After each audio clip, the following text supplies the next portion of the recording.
Originally belonging to the world of electronic devices, knobs and dials have slowly transitioned into the modern application UI. UI design generally refers to the visual layout of elements that a user might interact with. This could be dials of a radio or the visual layout of an application. My name is Richard Carpenter, a web design illustrator, and in today's video I'll be showing you how to create your very own UI dial.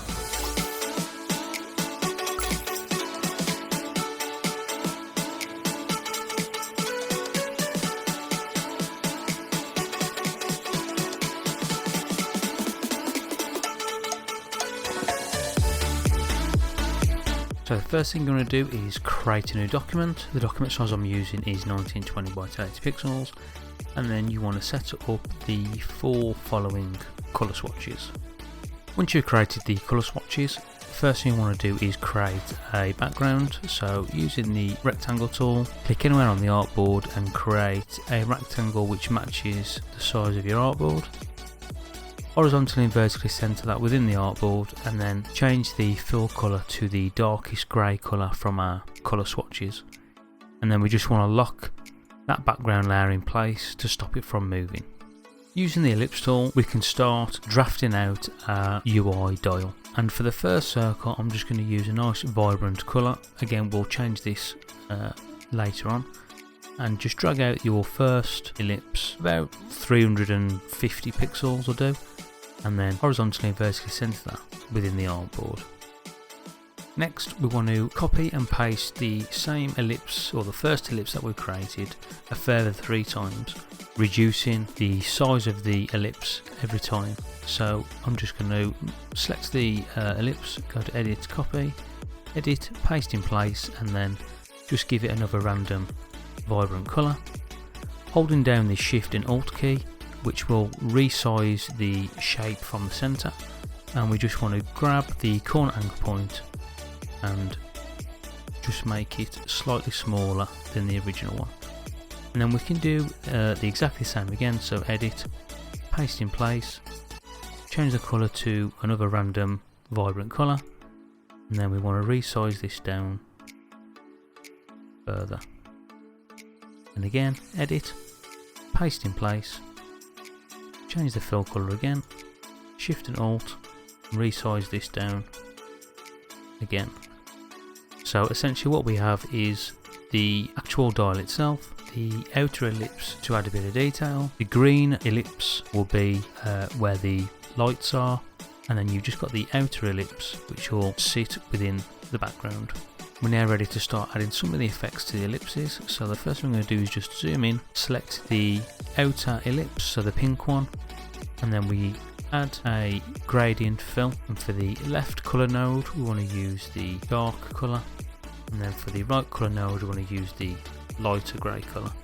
And then I'm just going to set the angle to 120 degrees. Next, select the second ellipse, and then using the eyedropper tool, shortcut I on the keyboard, and we just want to colour pick the first ellipse we added the gradient to, and what that will do is it will just copy over the gradient settings.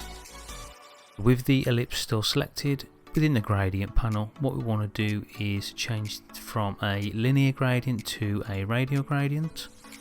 We want the angle of the gradient to be 120 degrees, and the aspect ratio of the gradient we want to change to about 540%. We also want the darkest part of the gradient to be the top left, so we can do that by just selecting the reverse gradient icon just to reverse the flow of the gradient. We're now going to do a similar thing to the third ellipse, so select the third ellipse, select the eyedropper tool using the I shortcut on the keyboard, and then just colour pick the second ellipse we just added the gradient to. While the shape's still selected, we want to change the angle of the gradient to 120 degrees, and then change the aspect ratio of the gradient to about 540%. On the final ellipse, again select the eyedropper tool on the keyboard, shortcut I, and then just colour pick the most outer ellipse to grab the gradient, and then we want to change the angle to about minus 35%. And then this lighter gradient node, we just want to grab that using the menu in the top right hand corner and go to HSB, and then just make that colour slightly darker.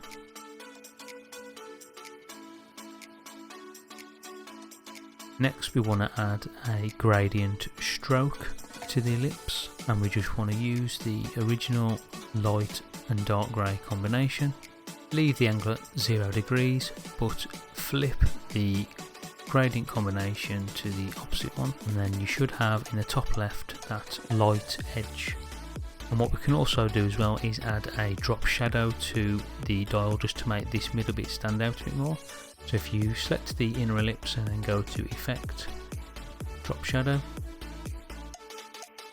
blend mode should be multiply, opacity we can leave at 80, the X offset we want to set to 25 pixels, Y offset to 0, and the blur amount can be 15 pixels.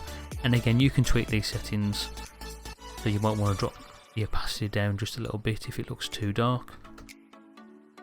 And then once you're happy, press OK, and then it'll just add a drop shadow to that right hand side. We can now start to add some of the details to the edges of each ellipse. But first I'm going to select the two inner ellipses, hold down the Shift and Alt key, and I'm just going to make ellipse around the edge a little bit smaller, just to give a bit of breathing room from the actual dial itself. And then select the inner ellipse, go to Object, Path, Offset Path, and you want to offset the path by about 1.5 pixels to 2 pixels, depends on how big you want the recess to be. Then press OK, and then change the solid fill colour to the darkest grey colour. With the ellipse still selected, reselect the inner ellipse, and then add a gradient stroke using the same colours as before, and then just change the angle to 120 degrees. If you see that the lighter side or the lighter part of the gradient is at the bottom right, reselect the ellipse and then just flip or reverse the gradient so the lighter edge is at the top. And we'll just reduce the stroke down to about 0.5 points. And we can repeat exactly the same process to the other inner ellipse. So select the inner ellipse, go to Object, Path, Offset Path. Using exactly the same settings, press OK. Change the solid fill colour to the darkest grey. Reselect the original ellipse, add the gradient stroke, making sure the lighter part of the stroke is in the top left corner. And then just reduce the stroke weight to 0.5 pixels.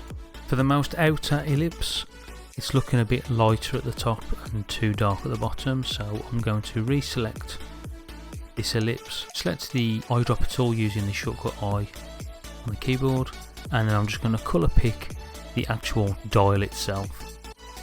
And then I'm going to remove the stroke, change the gradient to a radial gradient, and just makes that edge or that outer ellipse a little bit darker.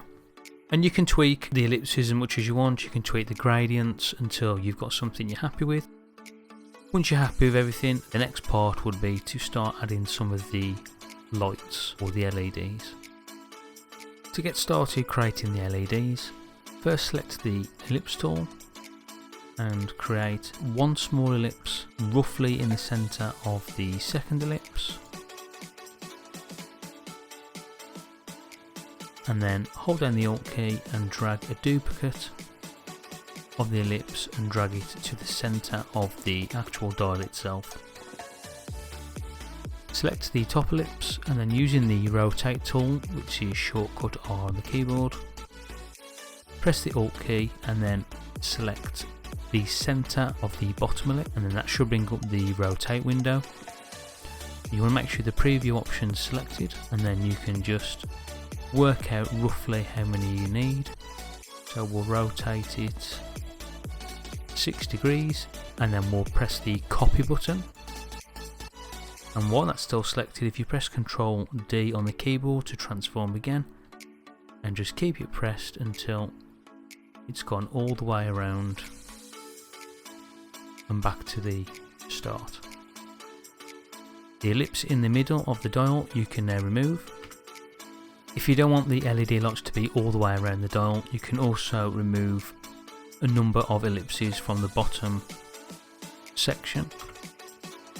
Once you're left with the ellipses that you want to keep, select one of them and then go to select same appearance, which will select all of them, and then go to object, group, select I on the keyboard for the colour picker, and then just colour pick one of the inner ellipses, change the stroke to 0.5, and then go to object, path, offset the path by -1 pixels, remove the stroke if there's one present, and then change the fill colour to the light yellow colour. With the ellipses still selected, go to edit, cut, and then go to edit, paste in place. Next you now need to remove some of the yellow ellipses which you don't need. So essentially these ellipses that contain the yellow ellipse on the inside will mean that the light's turned on. For the ones that you don't necessarily want turned on, we need to now remove. Then select whatever yellow ones are left by going to select same fill colour, then go to object, group, add a dark yellow stroke, again change the stroke weight to 0.5, and then go to effect, stylize, outer glow, change the black to the light yellow colour. You can leave the opacity at 75 and you can adjust the blur to suit. I'll leave mine at 4 pixels and then press OK. You can also add an actual LED to the die itself. To do that, select the rectangle tool, create a small rectangle, on the keyboard for the colour picker, and then just colour pick one of the off LED ellipses.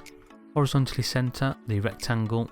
Using the corner radius handles, round off corners. While the rectangle is still selected, go to object, path, offset the path by -1 pixel, press OK, and then again using the eyedropper tool, shortcut R on the keyboard, just colour pick one of the yellow LED lights. With the rectangle still selected, go to effect, stylize, outer glow, and we might just want to reduce the blur effect to about 2 pixels and then press OK. With all the LEDs done, all that's left to do now is to add any other details you wish to add. Maybe you want to add a bit of text around the outside, or you want to add a logo in the middle. It's completely up to you. Good bonus tip, if you do want to give the inner dial itself a serrated type edge, you can do so with the zigzag tool. So if you select the inner dial ellipse and go to effect, distort and transform, and go to zigzag, change the option to relative and the points to smooth, change the size to 0.5, and then just increase the ridges per segment to 100. Press OK, and then that gives the dial a serrated edge.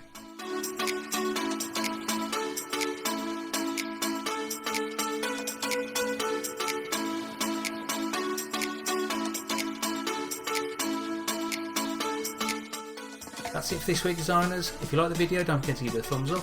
If you want to stick around for more content, hit that subscribe button, and I'll see you all in the next one.